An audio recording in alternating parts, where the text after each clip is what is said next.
Good morning, class. Now, today we discuss from chapter 3, metal and non-metal.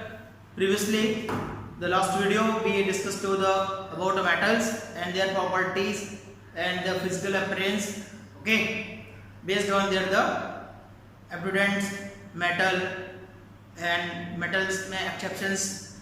Most of things are to be very clear. So today the topic is a non-metal.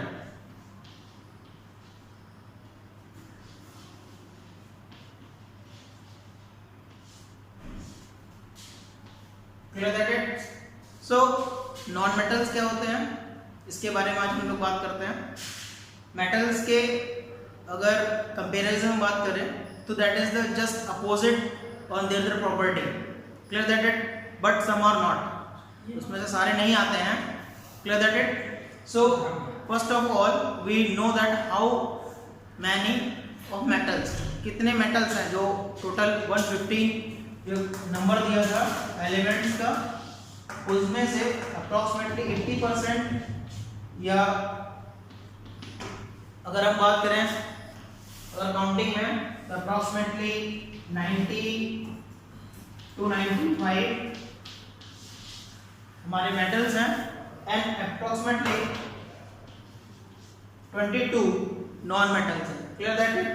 तो 22 non metals में क्या क्या है, सारे इस form में है. तो generally they are the solid and form. Metals form कैसे होते हैं, मेटल सॉलिड में फॉर्म होते हैं, बट नॉन मेटल्स में जो सॉलिड सब्सटेंस है, जो सॉलिड टाइप की फॉर्म में है वो 11 है, 10 इसमें आपकी लिक्विड है, and then one is liquid and then 10 is gas. ये गैसेस फॉर्म में है और ये लिक्विड फॉर्म में है.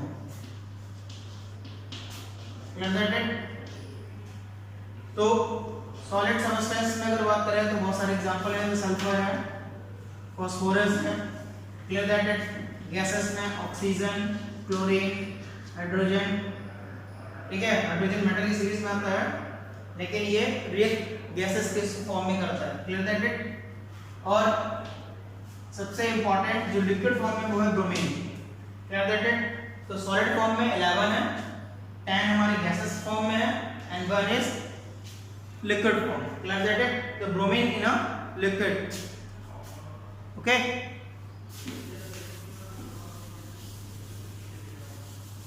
सो नॉट मेटल, जैसे कि मेटल की स्पेशल प्रॉपर्टी क्या थी, वो थी कि उस पे पॉजिटिव चार्ज है, इसको इलेक्ट्रोपॉजिटिव कहा जाता था. किसको? मेटल्स को. अब हम नॉन मेटल्स को क्या कहेंगे? नॉन मेटल को बोलते हैं इलेक्ट्रोनेगेटिव. क्या बोलते हैं? Electro negative. Why we call electronegative? The question is, question ये आता है कि हम इसको इलेक्ट्रोनेगेटिव क्यों कहते हैं. जैसे वहां पे इलेक्ट्रोपॉजिटिव कहते थे, वो क्लियर हो चुका है कि क्यों कहते हैं, क्योंकि वो इलेक्ट्रॉन्स को डोनेट कर देता है, किसी को दे देता है, इलेक्ट्रॉन लूजनेस कर देता है, because there is the tendency of metals. Clear that it? And combine to another. Here the electronegative जो चार्ज है, जिसकी वजह से नॉन मेटल आते हैं, तो ये क्या करते हैं? The gaining electron. Clear that it? क्या होता है? Gaining electron. यहाँ इलेक्ट्रॉन को गेन करने की बात हो रही है. इसकी बात हो रही है, इलेक्ट्रॉन को गेन करने की बात हो रही है. इलेक्ट्रॉन गेनिंग होती है, उसकी वजह से इसके ऊपर चार्ज क्या आएगा? माइनस का. Clear that it? जैसा कि क्लोरीन है, ओके, या दूसरे और हम लोग लिख सकते हैं क्लोरीन, ब्रोमीन, आयोडीन. ये सारे के सारे इसी उसमें आते हैं. मतलब most of the non metals to be a charge of negative because they gaining electron. जब ये केमिकल रिएक्शन करेंगे तो केमिकल रिएक्शन में इलेक्ट्रॉन को गेन करने की प्रोसेस करते हैं, क्योंकि इनकी लॉस ऑर्बिट के अकॉर्डिंग अगर देखा जाए. Clear it? इनकी जो लॉस रेजोनेंस स्केल का एग्जांपल ले रहे हैं तो इसका 17 होता है एटॉमिक नंबर, तो फिर आ जाएगा 2, 8 and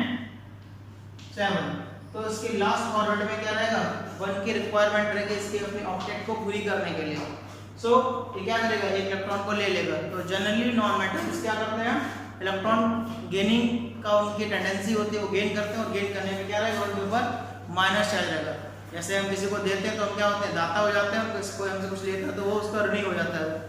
clear that, in Hindi meaning that is the gainer and loser. तो जो लूज कर रहा है वो क्या कर रहा है, वो हो गया पॉजिटिव चार्ज, जो उस पर पॉजिटिव चार्ज आएगा, और जो गेन करेगा वो आएगा minus charge. That is clear.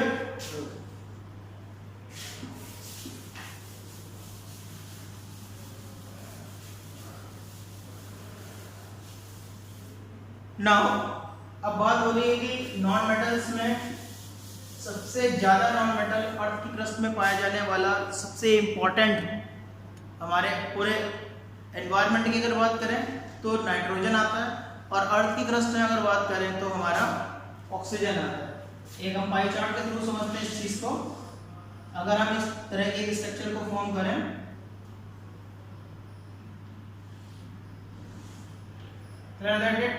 तो ये जो पूरा पोर्शन है, मैक्सिमम पोर्शन जो है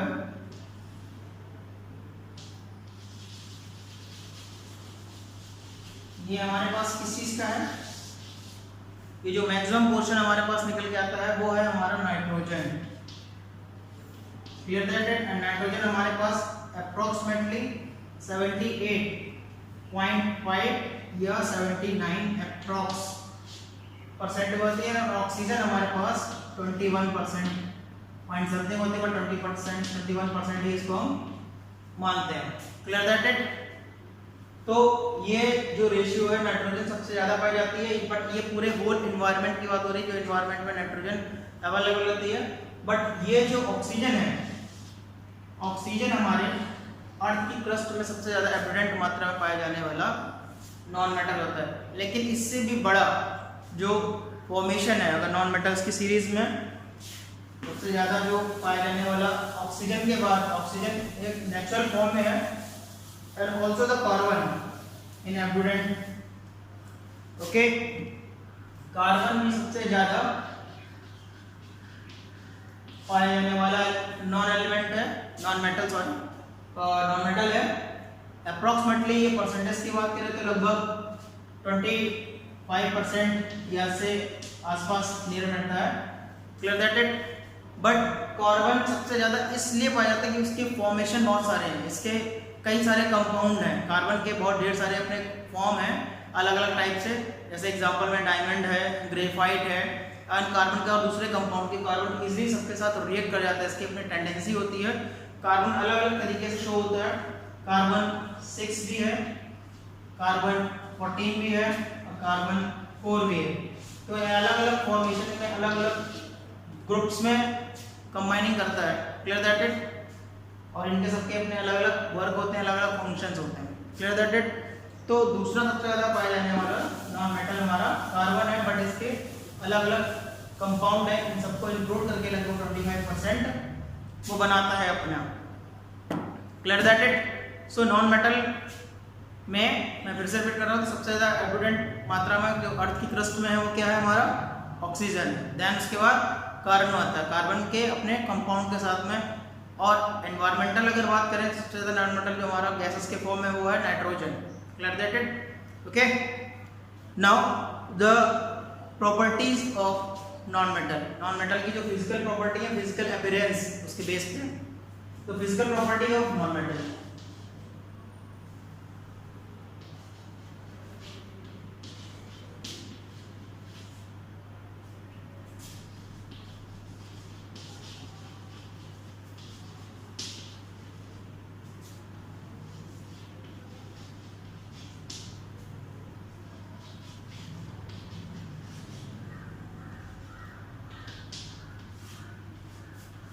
As usual, physical property just opposite of the metal, but some are different.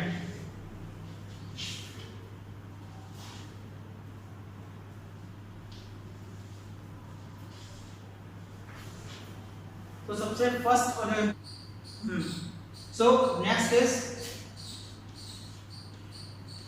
dullness.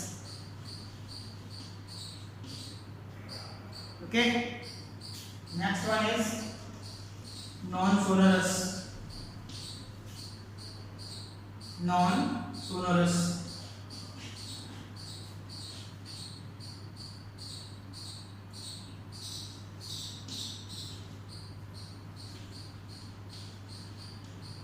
Low melting point and boiling point.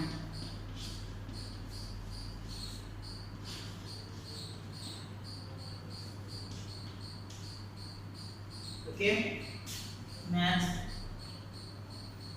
low density.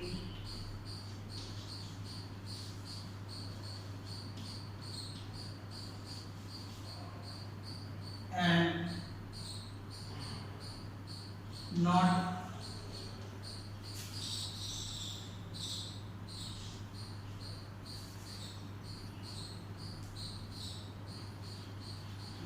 good conductor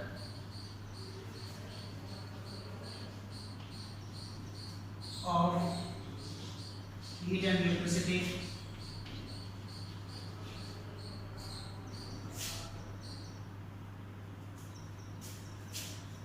Heat and electricity.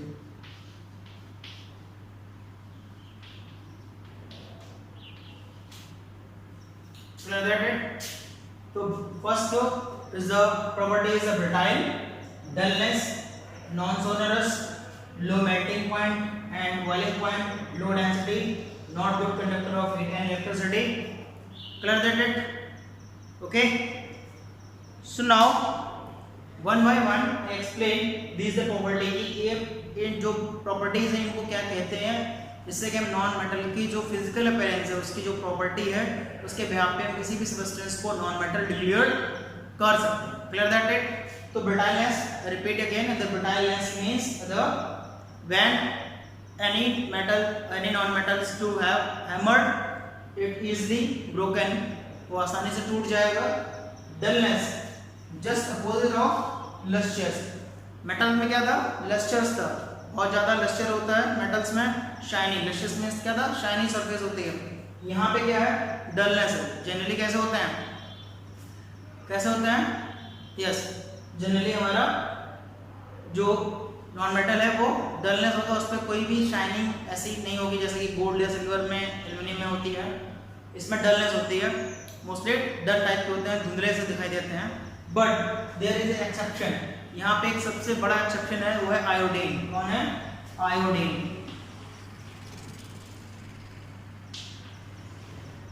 Iodine is a non metal that is a very shiny surface.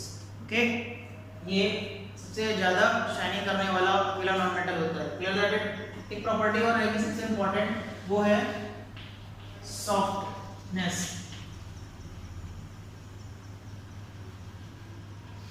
Generally non metal ऐसा होता है soft होते हैं, metals hard होते हैं appearance में, ये soft होते हैं. Clear that it? So dullness में आयोडीन एक्सेप्शन है. यहाँ पे वो है कि वो एक शाइनिंग चमकदार टाइप का नॉन मेटल है. Clear that? Non sonorous, yes that is correct. Non sonorous मतलब उसमें साउंड प्रोड्यूस नहीं होती, जैसे कि मेटल में प्रोड्यूस होती थी, यहाँ पे प्रोड्यूस नहीं होती. Clear that it? The low melting point and the boiling point. Clear that it? The most of the non metal is low melting point वाले होते हैं, बॉइलिंग पॉइंट वाले. But there is exception also, some are very crucial temperatures पे जाके वो melting होते हैं. Clear that इट? बहुत ज़्यादा हाई टेम्परेचर पे जाके मेल्ट होते हैं, इसमें भी एक्सेप्शन है. Clear that it? जैसे कि अगर हम कार्बन के कुछ पर्टिकुलर फॉर्म हैं जिनमें डायमंड आता है, क्लियर दैट इट, तो सबसे ज़्यादा मेल्टिंग पॉइंट की अगर बात करें तो वो डायमंड का अप्रॉक्सीमेटली 3000 समथिंग के आसपास जाके होता है वो. Clear that it? Low density, generally जो नॉन मेटल्स हैं उनकी डेंसिटी लो होती है. Clear that it? And not good conductor of heat and electricity. जैसे कि मेटल गुड कंडक्टर होते हैं, इलेक्ट्रिसिटी को इजीली पास कर देते हैं, हीट को इजीली पास कर देते हैं. बट हियर जो नॉन मेटल है वो ऐसा नहीं करते हैं. But there is an exception also. यहाँ पे भी एक्सेप्शन है, सबसे बड़ा वो है ग्रेफाइट. कौन है? Graphite. So graphite is a very good conductor of heat and electricity, especially for electricity की अगर बात करें तो इसको इलेक्ट्रोड बनाए जाते हैं। क्लियर दैट इट, जब एक मेटल का डिपोजिशन दूसरे मेटल्स के थ्रू किया जाता है, मतलब जब हम जैसे इलेक्ट्रोप्लेटिंग जिसको बोलते हैं प्रोसेस होती है, उस प्रोसेस में जो इलेक्ट्रोड बनाने की जो रॉड बनाया जाता है, इलेक्ट्रोड जिसको बोलते हैं रॉड जैसे इसको, जिसके ऊपर दूसरा मेटल जाके डिपॉजिट होता है इलेक्ट्रोलिसिस प्रोसेस के थ्रू, इलेक्ट्रिसिटी के प्रोसेस के through.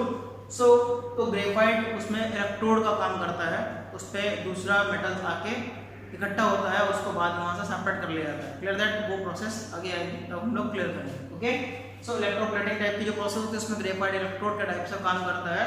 It's a very important non metal because here the electricity pass, because is exception also in a non-metal, but generally the non-metals are to be a not good conductor of heat and electricity, and mostly of the softness, बात हो रही है softness की, क्योंकि metals कैसे थे, hardness थे, hard थे, generally hard थे, but वहाँ पे भी exception है सोडियम और पोटेशियम जो कि easily cut है। दूसरा था सीजियम, जिसकी बात करें वो तो इतना हल्का होता है मेटल जो कि हाथ पे रखो और वो क्या होगा, मेल्ट हो जाने की कंडीशन होता है, 28 अप्रॉक्सीमेटली डिग्री सेंटीग्रेड उसका टेम्परेचर होता है। Clear that it, caesium. So here the softness की अगर बात करें तो जनरली जो नॉन मेटल है वो हमारे कैसे हैं, सॉफ्ट टाइप के हैं, आसानी से टूट जाते हैं या कह सकते हैं उनको हम काट सकते हैं, तोड़ सकते हैं। क्लियर दैट इट, बट इसमें भी एक्सेप्शन है हमारा। क्या एक्सेप्शन है, सबसे ज़्यादा हार्डेस्ट फॉर्म अगर किसी की कही जाती है तो वो क्या है, yes, diamond. Clear that it, तो सबसे ज़्यादा हार्डेस्ट फॉर्म कार्बन की फॉर्म में है, कार्बन के उसमें है, तो सबसे हार्डेस्ट सब्सटेंस कहा जाता है पूरे सीरीज में जो हमारे एलिमेंट्स हैं उनमें, वो है हमारा डायमंड। क्लियर दैट इट, सो यहाँ पे भी एक्सेप्शन है। Clear that it, okay.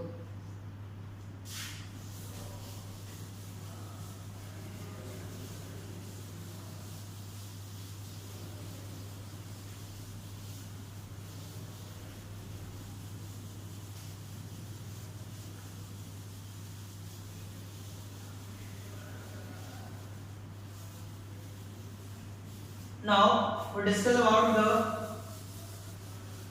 chemical effects, the chemical reactions on the non-metal। या non-metal जो होते हैं या जो metals किस तरह से react करते हैं, तो chemically अब हम इनके लिए बात कर रहे हैं इनकी property के बेस पे, जो उनकी main property है।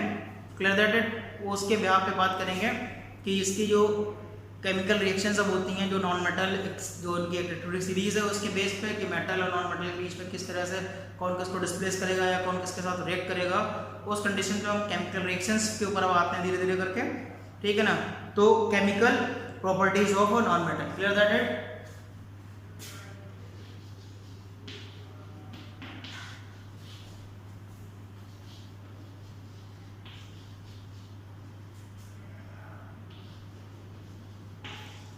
chemical properties of non-metal।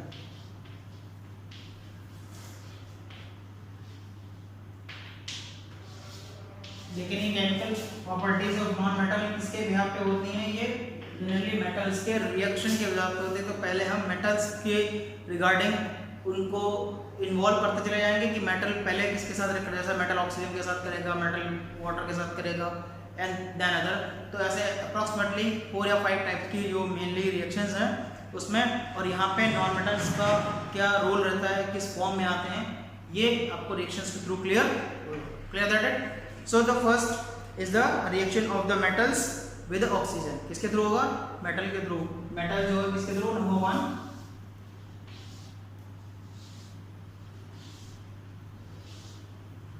तो reaction of metal with oxygen। Clear that it, oxygen हमारा क्या है इसमें, नॉन मेटल, इसलिए गैस की फॉर्म में नॉन मेटल है हमारा, ठीक है ना। तो पहले रिएक्शन हमारे नॉन मेटल के साथ हो रही है, फिर रिएक्शन हम कर रहे हैं किसके साथ, reaction of metals with water. Water यहाँ पे क्या है, कंपाउंड की फॉर्म में, बट यहाँ पे हाइड्रोजन और oxygen, oxygen already non metal की फॉर्म में है, तो किस तरह से फॉर्म करेगा। उसके बाद में हमारा आता है जो पर्टिकुलर एसिड्स होते हैं हमारे, ठीक है ना, उनके थ्रू हम बोल सकते हैं, या सॉफ्ट सोल्यूशन जो होते हैं हमारे सॉल्ट सोल्यूशन होते हैं, इसके बाद में क्लोरीन के साथ या दूसरे और हाइड्रोजन के साथ में, ठीक है ना, हाइड्रोजन के साथ, क्लोरीन के साथ या हम किसी और के साथ बोल दें, या डाइल्यूट एसिड्स के साथ कर सकते हैं। तो हम यहाँ पे किसी भी रिएक्शन ले रख सकते हैं। तो यहाँ पे हम ले रहे हैं डाइल्यूट एसिड्स, डाइल्यूट एसिड्स, उसके बाद में chlorine and hydrogen. Clear that it? So it is clear to you कि ये केमिकल रिएक्शंस है। Now in the next lectures okay of this remaining part reactions को फिर हम डिटेल में जाएंगे, एक्सप्लेनेशन करेंगे इसका। तो वन बाय वन करके पहले हम इसको देखेंगे। तो first you read in from books the reactions that is and any curies any doubt for this topic to discuss on a WhatsApp class. Thank you class.